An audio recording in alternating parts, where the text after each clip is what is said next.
Hi friends, welcome to Telugu bus. So auction అయిపోయింది. మనం కొన్ని ఇంపార్టెంట్ కీ పాయింట్స్ గురించి మాట్లాడదాం. ఎందుకంటే ఆల్రెడీ మన ఛానల్లో మనం 2024 ఐపీఎల్ పూర్తి ప్రతి ఒక్క టీమ్ స్క్వాడ్ని వీడియో అప్లోడ్ చేసాము. అలాగే మన టెలిగ్రామ్ ఛానల్లో లిస్ట్ అనేది క్లియర్గా ప్రొవైడ్ చేసాము. దాంతోపాటుగా మనం ఎలా అప్డేట్స్ ప్రొవైడ్ చేసామో టెలిగ్రామ్ ఛానల్లో జాయిన్ అయిన వాళ్ళకి తెలుసు. సో ఎవరైనా ఇంకా జాయిన్ కాకుండా ఉంటే వెంటనే వెళ్ళి డిస్క్రిప్షన్ బాక్స్లో లింక్ ఉంది, జాయిన్ అయిపోండి. మీకు అరౌండ్ ద క్రికెట్ గ్లోబ్ చాలా అప్డేట్స్, స్టాట్స్ అండ్ ఐపీఎల్ రాబోతోంది, డబ్ల్యూపీఎల్, సో అన్నీ ఉంటాయన్నమాట. మ్యాచ్ ప్రిడిక్షన్స్, బిగ్ బాష్, ఏది మిస్ అవ్వరు. వెంటనే వెళ్ళి జాయిన్ అవ్వండి, డిస్క్రిప్షన్ బాక్స్లో లింక్ ఉంది. సో ఫస్ట్ అయితే కీ పాయింట్స్ అనమాట. Mitchell Starc and Pat Cummins కోసం ఐపీఎల్ టీమ్స్ అంత అమౌంట్ ఖర్చు పెట్టడం అవసరమా? అండ్ ఆర్సీబీ టీం అల్జరీ జోసెఫ్ను తీసుకొని తప్పు చేసిందా? సో ఇలాంటి ఇంపార్టెంట్ పాయింట్స్ మాట్లాడదాం. అలాగే ఆప్షన్లో చెన్నై సూపర్ కింగ్స్ జాక్పాట్ కొట్టింది, దాని గురించి కూడా డిస్కస్ చేద్దాము. సో ఫస్ట్ అయితే మనం ప్యాట్ కమిన్స్ గురించి మాట్లాడదాం. ఎందుకంటే ప్యాట్ కమిన్సే కదా మనకు ఫస్ట్ ఒక హాఫ్ అన్ అవర్ 40 మినిట్స్ డిఫరెన్స్లో హైయెస్ట్ మోస్ట్ ఎక్స్పెన్సివ్ ప్లేయర్ అయ్యాడు. మళ్ళీ అది మారిపోయింది. సో ప్యాట్ కమిన్స్ ఎస్ఆర్హెచ్ టీంలోకి వెళ్ళిపోయాడు అనమాట. ప్యాట్ కమిన్స్ కోసం చాలా పోటీ జరిగింది, కానీ అట్ లాస్ట్ ఎస్ఆర్హెచ్ టీంలోకి వెళ్ళిపోయాడు. ఆల్మోస్ట్ 21 crores, 20.25 crores అనమాట. సో చాలా పెద్ద అమౌంట్ అది. అయితే ప్యాట్ కమిన్స్ ఆ అమౌంట్కి వర్త్ క్యాండిడేటా? అంత అమౌంట్ ఇవ్వచ్చా అంటే 50-50 అనమాట. అంటే కొన్ని సైట్స్ నుంచి చూసినప్పుడు హీఈస్ వర్తీ క్యాండిడేట్. అంటే 20.25 కాకుండా అరౌండ్ 15, 16, 17 ఆ రేంజ్ వరకు అతనికి ఇవ్వచ్చు. బట్ ఇంక మిగతా 3-4 crores ఎందుకు ఎక్కువ వస్తుంది అంటే ప్రెజెంట్ ఉన్న సిచ్యువేషన్స్. ఎందుకంటే టీమ్స్లో ఇంపార్టెంట్ టీమ్స్లో ఆల్రౌండర్స్ తక్కువ ఉన్నారు, ఫాస్ట్ బౌలర్స్ తక్కువ ఉన్నారు. ఎందుకంటే ఇది మినీ ఆప్షన్ కాబట్టి. సో అందుకే అలా జరిగిపోయింది. దాన్ని మనం ఏం చేయలేము ఇక. అయితే ఎందుకు వర్త్ క్యాండిడేట్ అంటే ఒకటనమాట, ఖచ్చితంగా ఎస్ఆర్హెచ్ టీం కెప్టెన్ మారే అవకాశం ఉంది, ప్యాట్ కమిన్స్ అయ్యే అవకాశం ఉంది. దానికి కారణం మనకు తెలుసు, ప్యాట్ కమిన్స్ ఎలాంటి కెప్టెన్సీ చేస్తున్నాడో గత 3-4 yearsగా. సో అతని దగ్గర వరల్డ్ కప్స్ ఉన్నాయి, కప్పు కాదు వరల్డ్ కప్స్ ఉన్నాయి. దాంతోపాటుగా WTC ఛాంపియన్షిప్ ఫైనల్ గెలిచాడు అండ్ అలాగే యాషెస్ సిరీస్ని రిటైన్ చేసుకున్నాడు. సో ఇదొకటి చాలన్నమాట. ఎందుకంటే ఏదో ఒక కప్పు గెలిస్తే ఫ్లూక్లో గెలిచినట్టు, కానీ ప్రతిసారి తను తీసుకున్న డెసిషన్స్తో ఫెంటాస్టిక్గా రిజల్ట్స్ తెచ్చుకుంటున్నాడు. ఎగ్జాంపుల్ మనం ఇంకా మర్చిపోలేదు, వరల్డ్ కప్. సో టాస్ని బేస్ చేసుకొని, పిచ్ని బేస్ చేసుకొని కరెక్ట్ డెసిషన్ తీసుకున్నాడు, వరల్డ్ కప్ గెలిచి చూపించాడు. అండ్ ప్లేయర్స్ని కానీ లేకుంటే బౌలింగ్ రొటేషన్స్ కానీ ఎలా చేయాలో బాగా తెలుసు. దానికి తోడు అడ్వాంటేజ్గా అతను ఒక సూపర్ బౌలర్, మనందరికీ తెలుసు ఆ విషయం. అండ్ అలాగే అవసరమైతే భారీ హిట్టింగ్ చేయగలడు. అండ్ టీంకి గౌరవప్రదమైన స్కోర్ వచ్చేలా నాన్ స్ట్రైకర్ ఎండ్లో కానీ స్ట్రైకర్ ఎండ్లో కానీ నిలబడి వికెట్ కాపాడుకోగల బ్యాట్స్మెన్. సో ఇన్ని ఉన్నప్పుడు ఖచ్చితంగా తనకి ఇవ్వచ్చు అనమాట. ఎస్ఆర్హెచ్ చాలా మంచి నిర్ణయం తీసుకుంది. అంటే ఒక సీజన్ 2 seasons చూసేస్తే తప్పనమాట. ఇలాంటి ప్లేయర్స్కి ఛాన్స్ ఇవ్వాలి. ప్యాట్ కమిన్స్కి ఐపీఎల్లో చాలా సంవత్సరాలు జరుగుతుంది అదే అనమాట. ఒక 2 seasons చూడడము అండ్ అందులో అతనికి ఇంజురీ ప్రాబ్లమ్స్ రావడము, అతను పక్కకి వెళ్ళడం, మళ్ళీ రావడము, ఇలా జరుగుతున్నాయి. బట్ లాంగ్ టర్మ్లో చాలా మంచి చాయిస్ అవుతుంది ఖచ్చితంగా ఎస్ఆర్హెచ్ టీంకి. ఇక మిచెల్ స్టార్క్ విషయానికి వద్దాము. Most expensive player in the IPL history. ఎందుకంటే ఒక చిన్న ఫన్ ఫ్యాక్ట్ చెప్తాను మీకు. 2008లో ఒక్కొక్క టీంకి పర్స్ ఎంత తెలుసా? 20 crores. ఇప్పుడు సింగిల్ ప్లేయర్ అమౌంటే 20 crores దాటి ఆల్మోస్ట్ 25 crores కూడా వెళ్ళిపోతుంది. సో ఆల్మోస్ట్ 25 మిచెల్ స్టార్క్, 24.75 తక్కువ అమౌంట్ ఏం కాదు, చాలా పెద్ద అమౌంట్. ఎందుకంటే ధోని, కోహ్లీ, రోహిత్ శర్మ, హార్దిక్ పాండ్యా ఇప్పుడు చాలా పెద్ద అమౌంట్ తీసుకుంటున్నాడు. సో అంటే మన ఇండియన్ ప్లేయర్స్కి ఎక్కువ క్రేజ్ ఉంటుంది, అలాంటిది వాళ్ళకన్నా ఎక్కువ అమౌంట్ ఆక్షన్కి వచ్చి తీసుకున్నారు. అంటే ఒకసారి మీరు ఊహించుకోండి, ఒకవేళ మన ఇండియన్ ప్లేయర్స్ ఆక్షన్కి వస్తే పరిస్థితి ఏంటి? రోహిత్ శర్మ అవ్వచ్చు, విరాట్ కోహ్లీ అవ్వచ్చు, లేకుంటే హార్దిక్ పాండ్యా అవ్వచ్చు, నాకు తెలిసి ఈ రికార్డులు ఏవి నిలబడవు, ఇక బ్రేక్ అయిపోతాయి అనమాట. సో అది వేరే విషయం. అయితే మిచెల్ స్టార్కి అంత అమౌంట్ కేకేఆర్ ఇవ్వడం కరెక్టా అంటే ఖచ్చితంగా రాంగే. ఎందుకంటే మిచెల్ స్టార్కి ఇంజురీ ప్రోన్ ప్లేయర్ అనమాట, ఎప్పుడు ఎలా ఉంటుందో తెలీదు. అయితే అక్కడ ప్రాబ్లం ఎక్కడొచ్చింది అంటే కేకేఆర్ టీంకి ప్రాబ్లం వచ్చింది. వాళ్ళు ఉన్న బౌలర్స్ అందరినీ వదిలేశారు. ఇక ఆప్షన్లో లిస్ట్ చూసాము అంటే తర్వాత మంచి బౌలర్స్ లేరు. ఇక ఎవరు లేరు, ప్యాట్ కమిన్స్ లేడు. సో ఇంకా వాళ్ళకి ఆప్షన్ లేదు. ఇక వాళ్ళ దగ్గర ఎలాగో అమౌంట్ ఉంది, కొని తీరాలి. ఇక 25, 26, 27కి వెళ్ళినా కూడా వాళ్ళు ట్రై చేసేవాళ్ళు ఖచ్చితంగా. మార్క్ మై వర్డ్స్, ఇది పక్కా. సో అందుకే మిచెల్ స్టార్క్ని కొనుక్కున్నారు. బట్ నేనేమంటున్నా అంటే అది ప్యాట్ కమిన్స్ విషయంలో కెప్టెన్సీ ఓకే, పర్ఫార్మెన్స్ గురించి మాట్లాడదాము. మిచెల్ స్టార్క్ అయినా సరే ఎవరైనా సరే ఇప్పటివరకు ఐపీఎల్ హిస్టరీలో అతి ఎక్కువ అమౌంట్ పెట్టాక ఐపీఎల్లో సూపర్గా పర్ఫామ్ చేసిన ప్లేయర్స్ చాలా తక్కువ, 1 or 2 కూడా చాలా కష్టంగా దొరుకుతారనమాట. సో అలాంటి పరిస్థితి ఉంది. మరి మిచెల్ స్టార్క్ ఆ ప్రెజర్ని ఎలా హ్యాండిల్ చేస్తాడు? అన్ని కోట్లు తీసుకొని ఇది చూడాలి. అండ్ ఎన్ని మ్యాచ్లు ఇంజురీ కాకుండా ఆడతాడు? ఎందుకంటే ఐపీఎల్ లాంగ్ ప్రాసెస్ అనమాట, ఆల్మోస్ట్ 2.5 months ఉంటుంది. మరి అన్ని రోజులు అవైలబుల్లో ఉంటాడా? ఇలాంటి చాలా క్వశ్చన్స్ రైజ్ అవుతాయి. బట్ కేకేఆర్కి తప్పలేదు, తప్పించుకోలేక తీసుకుంది. బట్ అమౌంట్ అయితే ఎక్కువ ఇచ్చారనిపిస్తుంది మిచెల్ స్టార్కి, ఎందుకంటే చాలా పెద్ద అమౌంట్ అది. అతను వర్త్ క్యాండిడేటే, అతను మంచిగా బౌలింగ్ చేస్తే ఓకే, కానీ ఎంత మంచిగా చేసినా ప్రతి మ్యాచ్లో 4-5 వికెట్లు అయితే తీయడు కదా. సో మహా అయితే 2-3 మ్యాచ్లు 4-5 మ్యాచ్లు మంచిగా బౌలింగ్ చేయగలడు, బౌలింగ్ డిపార్ట్మెంట్ తన భుజాలపైన మోయగలడు. సో నాకైతే కొంచెం అంటే ఓన్లీ ఒక బౌలర్ రోల్ మాత్రమే ప్లే చేస్తాడు కాబట్టి ఎక్కువ అమౌంట్ అనిపిస్తుంది. బట్ చూద్దాం ఏమైనా జరగచ్చు ఐపీఎల్లో. మనం ఇందాక అన్నాం కదా ఇంతవరకు అమౌంట్ ఇచ్చిన వాళ్ళు ఎవరు పర్ఫామ్ చేయలేదని, మేబీ ఇతను పర్ఫామ్ చేస్తాడని ఎవరికి తెలియదు.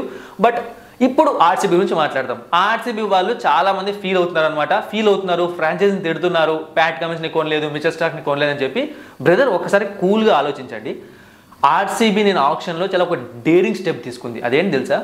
ప్యాట్ కమిన్స్ కోసం వాళ్ళ దగ్గర ఉన్నదే 23.25 crores.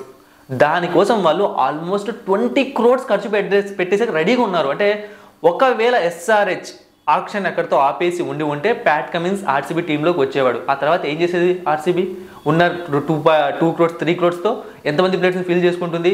అంటే వాళ్ళు చాలా కష్టపడ్డారు పాపం. ఎందుకు అంటే వాళ్ళకి కావాలి, ఒక మంచి బౌలర్స్ కావాలి అని చెప్పి వాళ్ళు చాలా ట్రై చేశారు. కానీ అక్కడ ప్రాబ్లం ఎక్కడ వస్తుంది అంటే ఈ ప్యాట్ కమిన్స్ అయిపోయాక వచ్చే లోపు గుజరాత్ టైటన్స్ కానీ అండ్ అలాగే కేకేఆర్ కానీ వీళ్ళందరికీ కూడా అమౌంట్ అనేది పర్సులో ఎక్కువ ఉండిపోయింది. సో అంటే వాళ్ళు ఏమి కొనుక్కోకుండా సరే వాళ్ళకన్నా వీళ్ళ దగ్గర ఎక్కువ పర్సు ఉంది. సో వీళ్ళకి అర్థమైపోయింది ఇక ప్యాట్ కమిన్స్ని మనం వదిలేసుకున్నాము, ఎందుకంటే అంత అమౌంట్ పెట్టలేము, ఇక స్లో డౌన్ అయిపోవాలి. మిచెల్ స్టార్క్ కోసం వీళ్ళిద్దరి దగ్గర అమౌంట్ ఉంది, వీళ్ళు ఎంతకైనా తెగిచ్చేస్తారు, మన దగ్గర ఉన్న అమౌంటే ఇది. మరి ఇప్పుడు అల్జరీ జోసెఫ్ని కూడా వదిలేసుకుంటే ఇంకా నెక్స్ట్ ఎవరిని కొనుక్కుంటారు బౌలర్గా? సో లాకీ ఫెర్గ్యూసన్ ఎలాగో లాస్ట్లో ఉన్నారు, అది వేరే విషయం. వాళ్ళు ఎవరిని కొనుక్కుంటారు?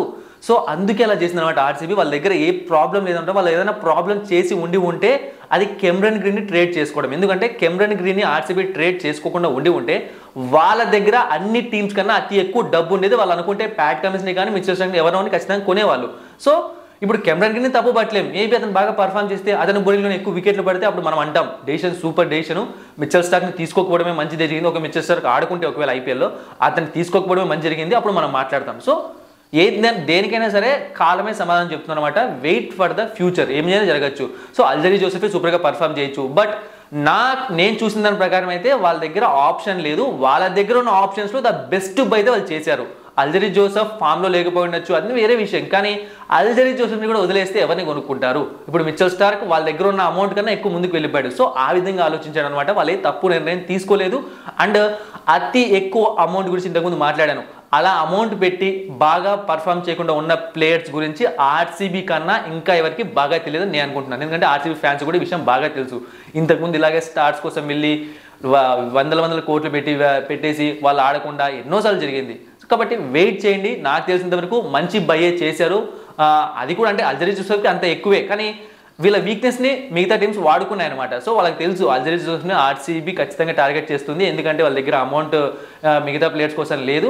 సో అది కొంచెం పెంచారనమాట. మేబీ ఒక 3-4 crores ఎక్కువైతే వచ్చింది, 6 crores రావాల్సింది Alzarri Joseph. But mini auction కదా, తప్పలేదు. మెగా ఆక్షన్ అయితే వచ్చేసేవాడి చాలా సింపుల్గానే. సో చూద్దాం ఏం జరుగుతుందో. ఆర్సీబీ వాళ్ళు ఏ తప్పు చేయలేదు పాపం. చేసిన తప్పల్లా కెమ్రన్ గ్రీన్ ట్రేడ్ చేసుకోవడం, అది కూడా తప్పని చెప్పట్లేదు. తప్పు అయితేనే తప్పని చెప్పాలి. ఒకవేళ బాగా పర్ఫామ్ చేస్తే, ఎందుకంటే బౌలింగ్ చేయగలడు, బ్యాటింగ్ చేయగలడు కదా. చూద్దాం ఏం జరుగుతుందో. ఇక next Chennai super Kings team. So jackpot కొట్టేసింది, రచిన్ రవీంద్రన్ తీసుకుంది. నాకైతే కొంచెంసేపు బ్లాంక్లో ఉన్నా, నాకేం అర్థం కాలేదు ఆప్షన్ చూస్తున్న వాళ్ళు. ఎందుకంటే రచిన్ రవీంద్రకి just 24 years. So future prospect అతను. అంటే అతను 1.8 crores అతన్ని కొనుక్కుంది చెన్నై సూపర్ కింగ్స్. అయితే మీరు అనుకోవచ్చు ఇది మినీ ఆక్షన్, నెక్స్ట్ సంవత్సరం మెగా ఆక్షన్ వస్తున్నప్పుడు వదిలేయాలి కదా అని చెప్పి. సో అది వేరే విషయం. ఒకవేళ ఈ సీజన్లో తీసుకొని సూపర్గా పర్ఫామ్ చేస్తే చెన్నై అతను రిటైన్ చేసుకోవచ్చు, లేదా చెన్నై ఎలాగో ధోని ఎక్స్ సీజన్ ఆడు, సో అది మైండ్లో పెట్టుకొని కూడా వాళ్ళు తీసుకొని ఉండొచ్చు. సో ఇవన్నీ చాలా క్యాల్కులేషన్స్ ఉంటాయి. బట్ మిగతా టీమ్స్ టార్గెట్ చేసి ఉండాల్సింది, ఎందుకంటే అతను బౌలింగ్ చేయగలడు, బ్యాటింగ్ చేయగలడు, ఇంకొక 6 years లేకుంటే 5 years 4 years చాలా ఈజీగా క్రికెట్ ఆడగలడు, చాలా మంచి ప్లేయర్. అలాంటి ప్లేయర్ని మిస్ చేసుకుని అనిపిస్తుంది. సో అదే చెప్తున్నా, వాళ్ళ మైండ్లో ఇదే ఉంటుంది, నెక్స్ట్ మెగా ఆక్షన్ వస్తుంది, మన ప్లేయర్స్ని రిలీజ్ చేయాలి, అప్పుడైనా సరే ఇంపార్టెంట్ ప్లేయర్స్ని పెట్టుకుంటాం, ఇతను రిలీజ్ చేయాలని చెప్పి. సో అది వేరే విషయం.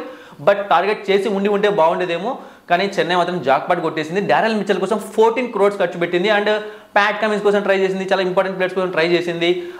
బట్ అది వేరే విషయం. కానీ డారెల్ మిచెల్ని ఎందుకు కొనుక్కుంది 14 crores కంటే, నేను ఆల్రెడీ చెప్పాను అనమాట మన టార్గెట్ ప్లేయర్స్ వీడియో. సో వాళ్ళకి ఒక మిడిల్ ఆర్డర్ బ్యాట్స్మెన్ కావాలన్నమాట. డారెల్ మిచెల్ కరెక్ట్గా సూట్ అవుతాడు. మరి అతన్ని ఎలా యూస్ చేసుకుంటుంది, సో దాని గురించి మనం డిస్కస్ చేయాల్సిన పని లేదు, ఎందుకంటే చెన్నై సూపర్ కింగ్స్కి బాగా తెలుసు ఏ ప్లేయర్ని ఎలా యూస్ చేసుకోవాలో. సో అదనమాట. సో డారెల్ మిచెల్ 14 crores కొనుక్కుంది, రచిన్ రవీంద్రని తక్కువ తీసుకుంది కదా. సో బ్యాలెన్స్ అయిపోతుంది అనమాట. ఆ ఇద్దరి అమౌంట్ అక్కడ బ్యాలెన్స్ అయిపోతుంది. వాళ్ళకి ఇస్తారు కానీ సో వాళ్ళు పెట్టిన అమౌంట్కి తక్కువ ఇద్దరు ప్లేయర్స్ వచ్చేసారు. అది మెయిన్ మ్యాటర్ ఇక్కడ. ఇక షారూక్ ఖాన్ని సిఎస్కే టార్గెట్ చేయలేదు. మనం చాలా మంది అనుకున్నాం సిఎస్కే టీంలోకి షారూక్ వచ్చేసారు, నేను కూడా చెప్పాను చాలా వీడియోస్లో. కానీ మీరు గమనించలేదు, సమీర్ రిజ్వీని కొనుక్కుంది, ఆల్మోస్ట్ 9 crores పెట్టేసింది అనమాట. సో ఎవరు ఈ సమీర్ రిజ్వీ మీకు తెలుసా? ఉత్తరప్రదేశ్ క్రికెటర్ అనమాట, చాలా మంచి ప్లేయర్ అండ్ మరీ ముఖ్యంగా భారీ హిట్టర్. ప్రతి 11 balls-కి ఒక 6 కొడతాడు ఈ ప్లేయర్. సో అతనిలో ఉన్న క్యాపబిలిటీ అది. చాలా హార్డ్ హిట్టింగ్ చేస్తూ అరౌండ్ 40 to 50 యావరేజ్ మెయింటైన్ చేసే ప్లేయర్ T20 ఫార్మాట్లో. సో ఇతను కూడా ఫ్యూచర్ ప్రాస్పెక్ట్ అనమాట. ఏదో ఈ సీజన్ కోసం కొనుక్కోలేదు, ఖచ్చితంగా ఇతని గ్రూమ్ చేసుకుంటుంది సిఎస్కే. చాలా డేంజరస్ ప్లేయర్ అయ్యే అవకాశం ఉంది. మరి ఈ సీజన్లో ఎన్ని ఛాన్సెస్ ఇస్తారో చూడాలి. సో అందుకే కొనుక్కుందనమాట. లేకుంటే అన్క్యాప్డ్ ప్లేయర్స్కి సిఎస్కే టీం అంత డబ్బు ఎప్పుడు ఖర్చు పెట్టదు.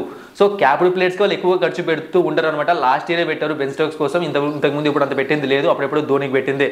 సో ఖచ్చితంగా ఆ ప్లేయర్ ఈసారి ఆడితే బాగా పర్ఫామ్ చేస్తే చెన్నై సూపర్ కింగ్స్ ఫ్యూచర్ చాలా మంచి కండిషన్లో ఉండిపోతుంది.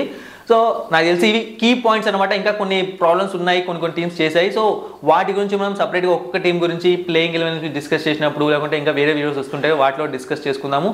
తప్పకుండా టెలిగ్రామ్ ఛానల్లో జాయిన్ అవ్వండి, మిస్ అవ్వకండి. చాలా అప్డేట్స్ అనేవి మీరు మిస్ అవుతారు లేదంటే మాత్రం. అలాగే మన యూట్యూబ్ ఛానల్ సబ్స్క్రైబ్ చేసుకోండి. Thank you for watching and supporting మీ. మరిన్ని ఇంట్రెస్టింగ్ వీడియోస్ కోసం సబ్స్క్రైబ్ చేయడం మర్చిపోకండి.